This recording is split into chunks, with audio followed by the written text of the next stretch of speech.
एका गार्डन मध्ये एक नात आणि आजोबा बसले होते. ती नात आपल्या आजोबांना म्हणते, आजोबा खरं प्रेम म्हणजे काय हो? ज्यावेळी ते आजोबा म्हणतात, त्या बागेत बरीच फुलं आहेत बघ, तुला जे आवडेल ते तोडून घे, फक्त तू तोडताना ज्यावेळी पुढे जाशील ना त्यावेळी फक्त मागं बघायचं नाही. ती दिदी उठती, ताई उठती, त्या बागेतली फुलं बघून एकदम आनंदित होती.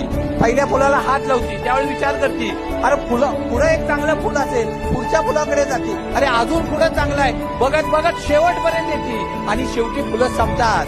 त्यावेळी तिला प्रश्न पडतो, हातात तर आपल्या काहीच आलं नाही. आणि आजोबांच्याकडे येऊन नाराज होऊन म्हणते ती लाडकी लेक, आजोबा काहीच हातात आलं नाही. आजोबा म्हणले, असंच असते, जे आपल्या हातात असतं ना ते जे आपल्याला कदर नसती, जे नातं आपल्या हातात असते ना ते जे आपल्याला जिव्हाळा नसतो, प्रेम असतो, जे आपल्या आयुष्यात आहे ना त्या व्यक्तीची पहिल्यांदा कदर करायला शिका.